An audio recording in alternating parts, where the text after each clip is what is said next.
تاکہ کوئی بندہ سعودی عرب سے یعنی مکہ سے مدینہ شریف سے قرآن اپنے وطن ہندوستان لے کے جانا تو اسے کیا احتیاط برتنا چاہیے، اس کے بارے میں جواب ارشاد فرما دیجیے۔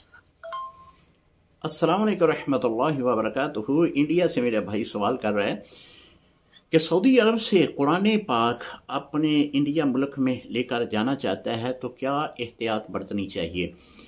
آپ نے یہ وضاحت بیان نہیں فرمائی کہ وہ قرآن پاک آپ نے مارکیٹ سے لیا ہے، پھر تو آپ لے جا سکتے ہیں کیونکہ آپ اس کے مالک ہیں۔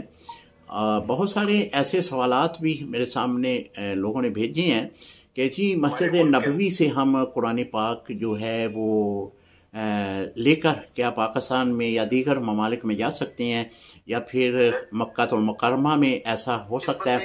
دیکھیں، یہ جو قرآن پاک ہے مسجد نبوی میں اور خانہ کعبہ کے اندر، حرم کی سرزمین کے اندر جو انہوں نے قرآن پاک رکھے ہوئے ہیں، یہ قرآن پاک صرف ان لوگوں کے لیے رکھے ہیں جو تلاوت کرنے کے لیے ہیں۔ مثال کے طور پہ کوئی بھی حاجی عمرے کے لیے جاتا ہے یا حج ادا کرنے کے لیے جاتا ہے تو وہ وہاں پہ وہ قرآن پاک لے کر پڑھے۔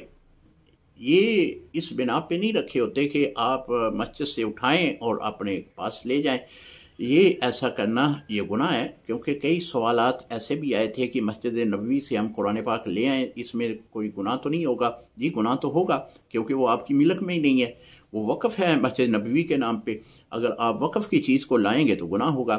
باقی اگر آپ نے مارکیٹ سے اسے لیا ہے تو اس کا طریقہ کار یہ ہے کہ آپ کسی اچھے سے بیگ میں اسے منتقل کریں، اس کے بعد اسے اپنی جو ہینڈ بیگ ہے اس میں رکھیں اور اس کا ادب احترام کے ساتھ جو ہے وہ اپنے وطن کو لائیں۔ کوئی مذائقہ نہیں ہے۔ السلام علیکم ورحمۃ اللہ وبرکاتہ۔